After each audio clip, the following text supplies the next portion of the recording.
Hello everyone, welcome to my YouTube channel English for excellence. आज हम पढ़ेंगे tenses. Let's start the session without wasting our time. First question on your screen. Tense in English grammar primarily indicate. तो tense जो होते हैं वो English grammar में किसको इंडिकेट करते हैं? तो किसको करते हैं? ये करते हैं टाइम ऑफ द एक्शन। क्या बताते हैं? टेंस। टेंस बताते हैं हमें समय। क्या बताते हैं? समय। किस समय में कौन सा कार्य हुआ है, किस समय में कौन सा कार्य हुआ है। तीन टाइप्स के क्या होते हैं? टेंस होते हैं। फ्यूचर, प्रेजेंट और पास्ट। फ्यूचर, प्रेजेंट और पास्ट टेंस। जब तक हमें प्रेजेंट के बारे में पता नहीं होगा तब तक हम फ्यूचर और पास्ट के बारे में नहीं बता सकते। तो प्रेजेंट के समय का होना बहुत जरूरी है, ठीक है, ध्यान रखेंगे। तो क्या बताता है? Time of the action. किस समय में कौन सा एक्शन परफॉर्म हुआ है। Next question. Tense is a dash category that shows the time of an action. तो किस कैटेगरी में आता है? तो किस कैटेगरी में आता है टेंस? टेंस क्या बताता है हमें? ये बताता है ग्रामेटिकल। क्या बताता है? ग्रामेटिकल कैटेगरी में रखा जाता है। टेंस रखा जाता है ग्रामेटिकल कैटेगरी में, ध्यान रखेंगे। Next question. English expresses tense mainly through.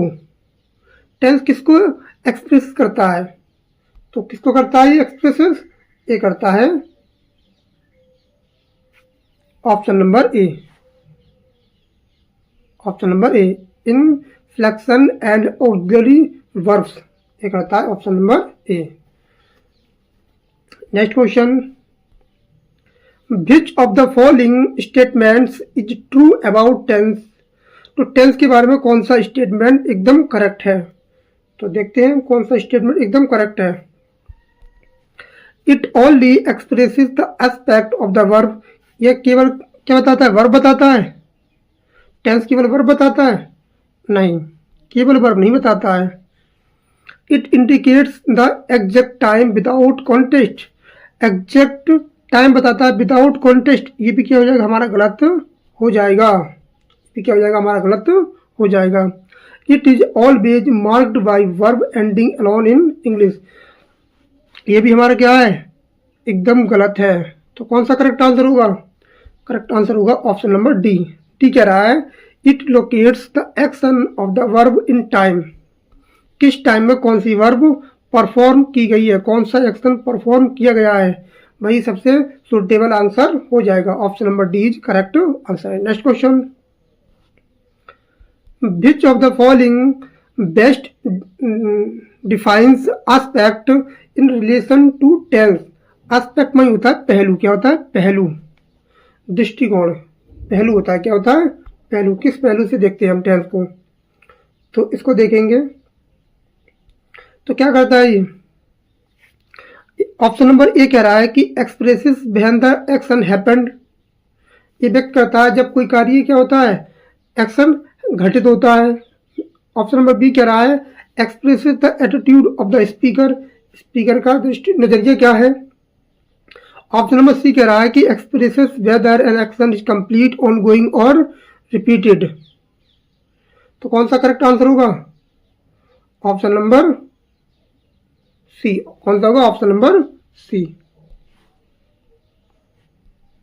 तो कौन सा करेक्ट आंसर होगा? Option number C. कौन सा होगा? Option number C. Next question. The use of use to indicate. तो किसको इंडिकेट्स करता है ये? तो किसको करता है ये? ये करता है habitual action, past action. Habitual past action. जैसे एक एग्जांपल लिख रहा हूं, he used to play hockey those days. Those day, वह उन दिनों हॉकी खेला करता था। तो ये क्या है? पास्ट के एक्शन है। Next question, perfect aspect is use to show, तो परफेक्ट क्या दिखाता है? परफेक्ट दिखाता है कोई काम क्या हो चुका है, कंप्लीट हो चुका है। तो क्या दिखाता है? Option number C, completed action with relevance to another time. तो क्या दिखाता है? Complete action. Next question, aspect in grammar is, तो ग्रामर एस्पेक्ट क्या है इन ग्रामर में? इसका करेक्ट आंसर क्या होगा? ये होगा an essential part of tense construction. Aspect पर होता है दृष्टिकोण या पहलू। तो कौन सा आंसर हो जाएगा? Option number an essential part of tense construction. ठीक है, option number C is correct answer. Next question, spot the error, he is knowing the answer to this question. तो किस पार्ट में गलती है? जो नो है वो कैसी वर्ब है? स्टेट वर्ब है। कैसी है? State verb. और स्टेट वर्ब का जो वर्ब होती हैं उनका प्रयोग हम कंटिन्यूअस के किसी भी टेंस में प्रयोग नहीं करते हैं। कंटिन्यूअस के किसी भी टेंस में स्टेट वर्ब का प्रयोग नहीं करते हैं। जैसे नो है, हेट है, लव है, लाइक है, कंसीडर है, रिमाइंड है, बीकम है, सीम है, साउंड है, स्मेल है। ये कैसी वर्ब है? स्टेट वर्ब है, नॉन एक्शन वर्ब है। कैसी? नॉन एक्शन वर्ब है। तो इनका प्रयोग कभी भी किसी भी कंटिन्यूअस टेंस में प्रयोग नहीं किया जाता है, ध्यान रखेंगे। तो किस पार्ट में गलती है? तो ये गलती है ऑप्शन नंबर बी। तो क्या हो जाएगा? यहाँ काट के क्या कर देंगे? नोज। क्या कर देंगे? नोज। प्रेजेंट इंडेफिनिट में प्रयोग कर देंगे। सब्जेक्ट एक वचन है तो वर्ब में क्या लगा देंगे? एस ए एस का प्रयोग कर देंगे। ठीक है, next question, identify the correct sentence. Identify the correct sentence. They were knowing the truth, ये क्यों गलत है? इसलिए गलत है क्योंकि नो का प्रयोग किसी भी कंटिन्यूअस टेंस में नहीं किया जाता है। ऑप्शन नंबर बी कह रहा है कि they have know the truth. और जो टू हैव होती है, टू हैव की जो फॉर्म होती है उसके बाद जो एम बी आती है वो कैसी आती है? बी3, मतलब पास्ट पार्टिसिपल आती है। पास्ट पार्टिसिपल आती है। और नो कैसी वर्ब है? ये एम बी की फर्स्ट फॉर्म है। कैसी है? First form. इसलिए ऑप्शन नंबर बी गलत हो जाएगा। ऑप्शन नंबर सी कह रहा है दे न्यू द ट्रूथ, एकदम करेक्ट है। Option number C is correct answer. और ध्यान रखना ट्रूथ से पहले क्या था? आर्टिकल द का प्रयोग किया जाता है। आर्टिकल द का प्रयोग किया जाता है, ध्यान रखना। Next question, shall I compare the to a summer's day। तो ये कौन सा टेंस है? ये कौन सा टेंस है? ध्यान रखेंगे ये शेक्सपियर की सोनेट नंबर कौन सा है? ये 18। कौन सा? सोनेट नंबर 18 की लाइन है। सोनेट नंबर 18 की क्या है? ये लाइन है, फर्स्ट लाइन, सोनेट नंबर 18। तो कौन सा टेंस हो जाएगा? होगा फ्यूचर सिंपल। कौन सा होगा? Future simple tense. Next question, तो इससे हमें क्या सीखने को मिला? इससे मिला हमें ये तो सिंपल क्या है? फ्यूचर टेंस है। और क्या है? सोनेट नंबर 18 की फर्स्ट लाइन है, ध्यान रखना। और किसने लिखा है? ये शेक्सपियर ने, ध्यान रखना। और सोनेट का कलेक्शन कब आया था? 1609। कब आया था? 1609 में आया था। Next question, choose the correct completion. तो इसका करेक्ट आंसर क्या होगा? Milton was blind. मिल्टन कैसा था? मिल्टन वाज ब्लाइंड, मिल्टन अंधा था। यट फिर भी ही डैज डिक्टेट हिज वर्सेस, फिर भी उसने क्या लिखी? अपनी वर्स को पूरा किया, कंप्लीट पूरा कर सका। तो ये क्या? विरोधाभास है, कंट्रक्शन फॉर्म है। ये क्या? ये कंपाउंड सेंटेंस है, यट आ रहा है। ठीक है, एडवर्जेटिव कोऑर्डिनेट कंजक्शन है, ध्यान रखना। ठीक है, तो इसमें कौन सा आंसर होगा? ऑप्शन नंबर कौन सा हो जाएगा? ये होगा ऑप्शन नंबर बी। ये बता रहा है पास्ट की एबिलिटी। पास्ट की एबिलिटी, पास्ट की एबिलिटी को बताया जा रहा है। मिल्टन क्या थे, अंधे थे, फिर भी उन्होंने अपनी जो पोयम थी, अपने वर्क थे, उनको पूरा कर सके। Next question, select the correct model, select the correct model verb. In death be not proud, death be not proud, Donne implies death, that death dash be defeated. तो यहाँ कौन सा करेक्ट आंसर होगा, यहाँ कौन सा करेक्ट आंसर होगा, death be not proud, Donne imply that death dash be defeated. तो यहाँ क्या हो जाएगा, ऑप्शन नंबर डी, कैन। क्या हो जाएगा, कैन। ये लिटरेचर की लाइन है, ध्यान रखना। और ये क्या है, पॉसिबिलिटी ऑफ डेथ है, being defeated, possibility of death, संभावना दिखाई गई है। तो यहाँ क्या आ जाएगी, option number C, sorry option number D, correct answer D हो जाएगा। ठीक है, कैन। Next question, choose the correct form, Wordsworth dash often walk alone in, walk alone to observe nature. तो इसका करेक्ट आंसर क्या होगा, ऑप्शन नंबर ए, वुड। ये क्या है, पास्ट की हैबिचुअल एक्शन है, पास्ट की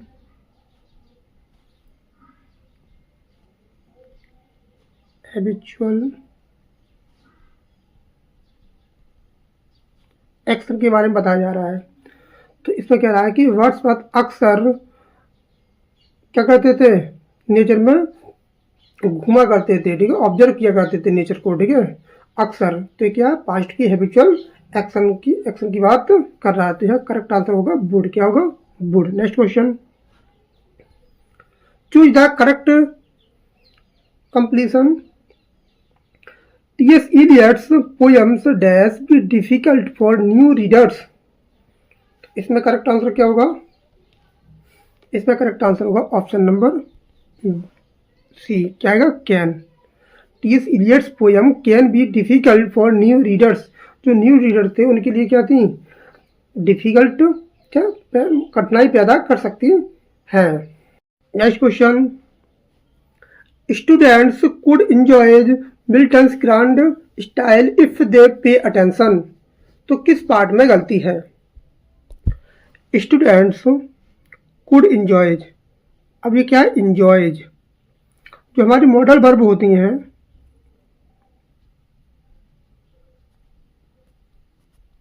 मॉडल वर्ब्स होती हैं, वो क्या लेती हैं, वो लेती हैं बेस फॉर्म। क्या लेती हैं, बेस फॉर्म, बेस फॉर्म लेती हैं। ये कौन सी फॉर्म है, इंजॉय जो होती है वो वर्ब की फिफ्थ फॉर्म होती है, जो केवल प्रेजेंट इंडेफिनिट के सिंपल टेंस में प्रयोग की जाती है। जब सब्जेक्ट क्या वचन हो, एक वचन हो, तब की जाती है। तो यह क्या गलती है, तो गलती यहाँ हो जाएगी ऑप्शन नंबर बी। तो क्या हो जाएगा सही, कुड इंजॉय। क्या हो जाएगा, could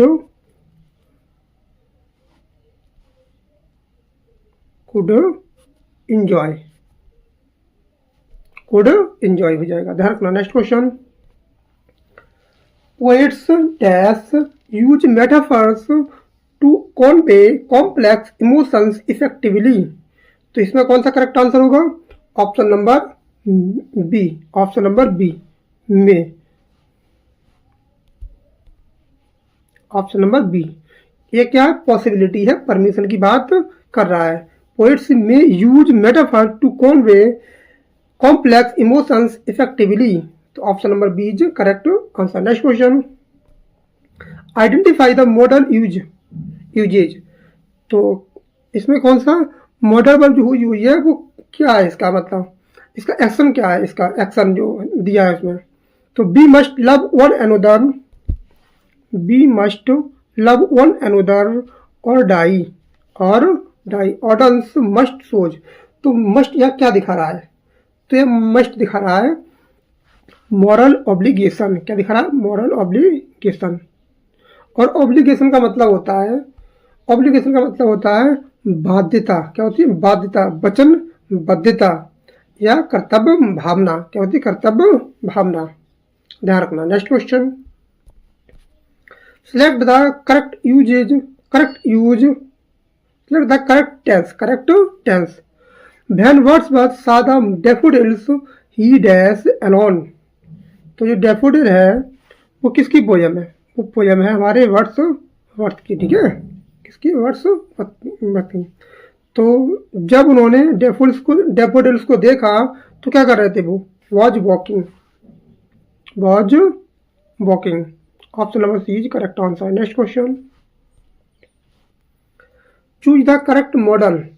students dash understand allegory before interpreting. तो इसमें कौन सी मॉडल वर्ब का प्रयोग किया जाएगा? तो इसमें किया जाएगा ऑप्शन नंबर सी। क्या आएगा? शुड की बात कर रहा है। शुड मतलब होता है द एडवाइस दे रहा है। क्या दे रहा है? एडवाइस। क्या दे रहा है? मॉरल एडवाइस की बात कर रहा है, ठीक है। Students should understand allegory before interpreting. और ये द फेरी क्यून है, ये क्या है? एलिगरी है। क्या है? एलिगरी है। और किसकी एलिगरी है ये? तो किसकी एलिगरी है? ये हमारी है किसकी? एडमंड स्पेंसर की। किसकी? एडमंड स्पेंसर की। ध्यान रखेंगे। नेक्स्ट क्वेश्चन, तो इसका करेक्ट आंसर होगा option number C. Next question, change into passive voice. Milton wrote paradise lost. Milton ने क्या लिखा था? Paradise lost. और कब लिखा था? ये लिखा था तुम्हारा 1658 में लिखना स्टार्ट किया था। और 1665 में क्या हो गया था? कंप्लीट हो गया था। 1665 में कंप्लीट हो गया था।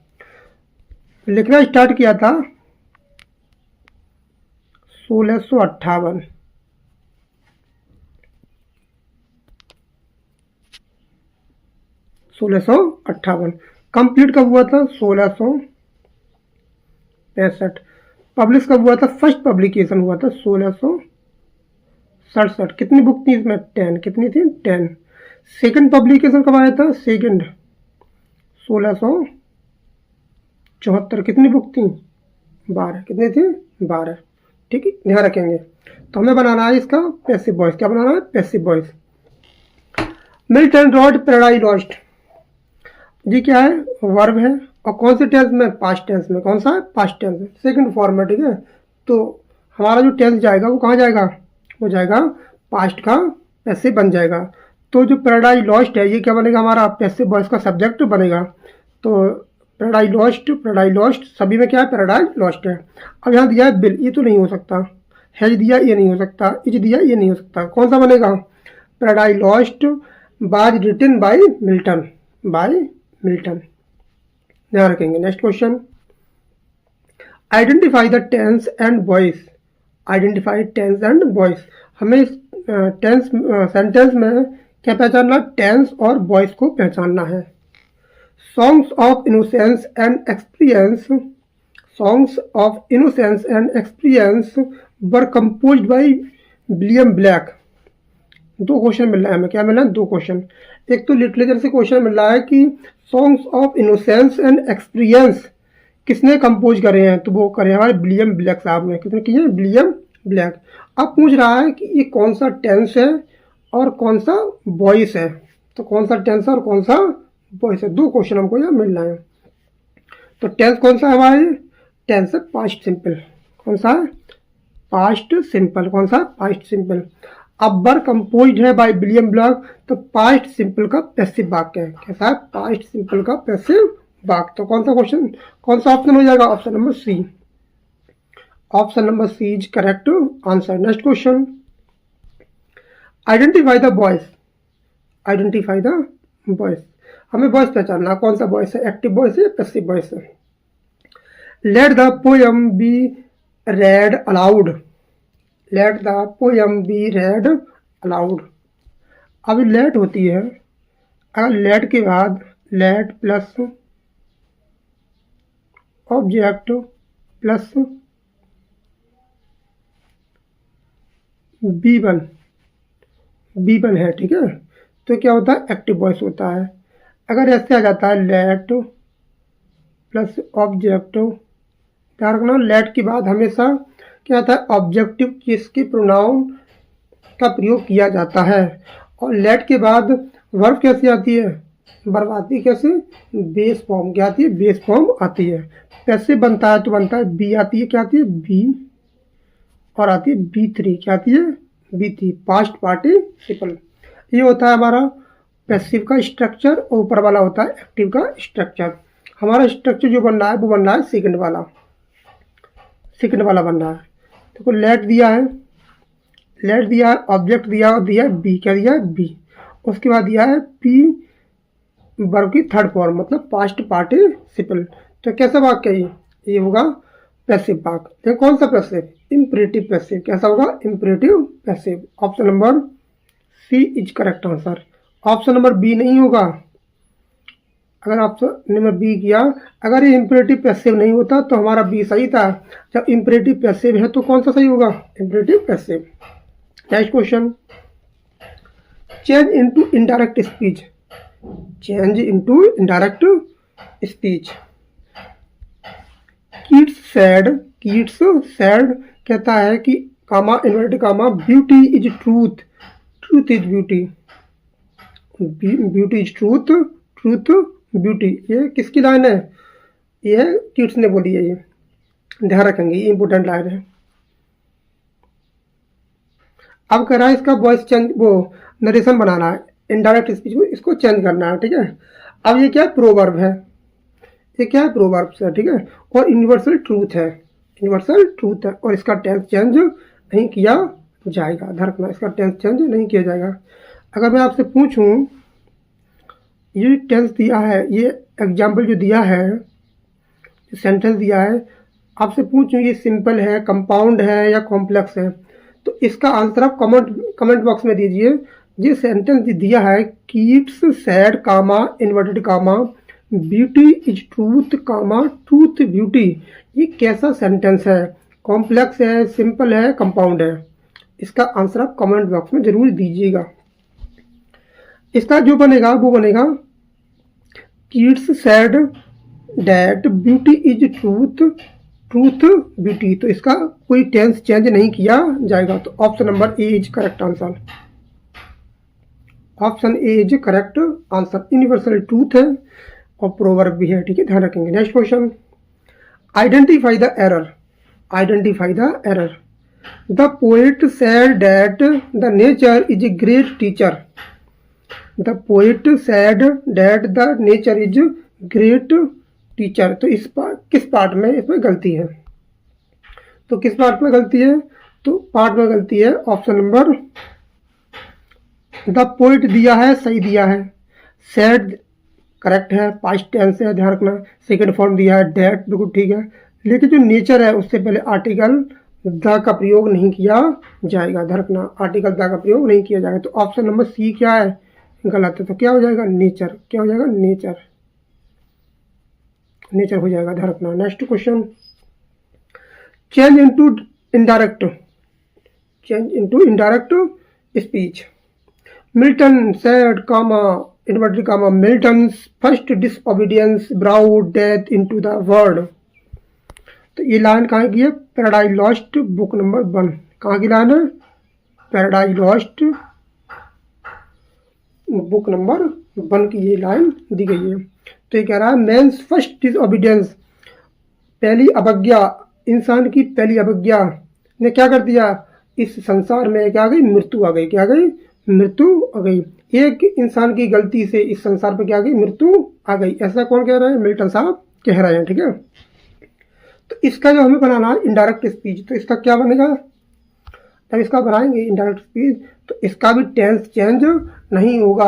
ये भी क्या यूनिवर्सल ट्रूथ बात है, इसका भी टेंस चेंज नहीं होगा। तो कौन से ऑप्शन में टेंस चेंज नहीं हो रहा है, अच्छा टेंस कौन सा है ये वाला, जो टेंस दिया है वो दिया है तुम्हारा past indefinite tense, past indefinite tense दिया है।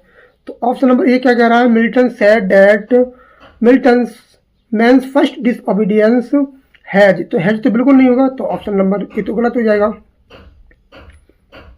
बी कह रहा है कि Milton said that man's first disobedience brought death into the world, option number B is correct answer. इसका टेंस चेंज नहीं होगा, इसका टेंस चेंज नहीं होगा। देखो ऑप्शन नंबर सी में क्या गलती कर रहा है, या सीएच कर दिया, इसलिए जे वाला गलत हो गया। और डी वाला क्या कह रहा है, या हेड कर दिया। अगर किसी को नहीं पता है कि यूनिवर्सल ट्रूथ है तो वो क्या कर देगा, ऑप्शन नंबर डी पर टिक कर देगा, जो क्या हो जाएगा, एकदम गलत हो जाएगा। Next question, change into indirect speech. Change into indirect speech. Wordsworth said comma inverted comma nature never did betray, nature never did betray the heart that loved her. नेचर कभी किसी को धोखा नहीं देती अगर जो व्यक्ति नेचर से प्रेम करता है। तो इसका भी हमें चेंज करना है। जो लाइन दी गई है ये कहाँ की लाइन है, ये लाइन है टिंटन एबी। कहाँ की लाइन है, टिंटन एबी, जो लिरिकल बैलेट्स में आया था, फर्स्ट वॉल्यूम आया था, उसमें ये पब्लिकेशन हुई थी। लास्ट पोएम थी लिरिकल बैलेट्स की इधर पर। तो इसका जो चेंज करेंगे, इसका भी क्या होगा, टेंस चेंज नहीं किया जाएगा, ध्यान रखना। तो इसका करेक्ट आंसर होगा option number A, option number A. तो Wordsworth said that the nature, Wordsworth said that nature never did betray the heart that loved her. Option number A is correct answer. इसका tense change नहीं होगा। Identify the error. The teacher said that Shakespeare was the greatest dramatist of the world. इसमें किस part में गलती है, important question है। Past indefinite का टेंस है, पास्ट इंडेफिनिट का टेंस है। रिपोर्टिंग वर्ब दिया है, इनडायरेक्ट स्पीच में रिपोर्टिंग वर्ब किसमें, पास्ट टेंस में। और रिपोर्टेड स्पीच भी कहाँ है, पास्ट टेंस में दिया गया है। डेट कंजक्शन है, नाउन क्लाउज है, कैसी है, नाउन क्लाउज, ठीक है, नाउन क्लाउज है। Noun clause as the object, किसका ऑब्जेक्ट, सेड का ऑब्जेक्ट, ध्यान रखना, ठीक है। अब पूछ रहा है किस पार्ट में गलती है। द ग्रेटेस्ट, ये क्या है, सुपरलेटिव डिग्री है, क्या है, सुपरलेटिव डिग्री का प्रयोग किया गया है। और सुपरलेटिव डिग्री से पहले द का प्रयोग किया गया, एकदम करेक्ट है, इसमें कोई गलती नहीं है। ड्रामेटिस्ट बिल्कुल ठीक है। ऑफ द वर्ड, अगर किसी स्थान को इंडिकेट कर रहे हैं तो क्या आता है, इन द वर्ड,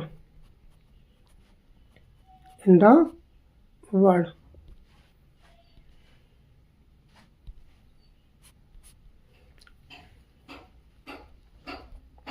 तो किस पार्ट में गलती है, option number D, option number D में क्या है गलती है, तो क्या हो जाएगा, इन द वर्ड हो जाएगा। Next question, change into indirect. Change into indirect, इसको क्या करना है, हमें करना है इनडायरेक्ट स्पीच में बदलना है। डन सेड, डन कहते हैं comma inverted comma death comma be not proud. Important line है, death comma be not proud.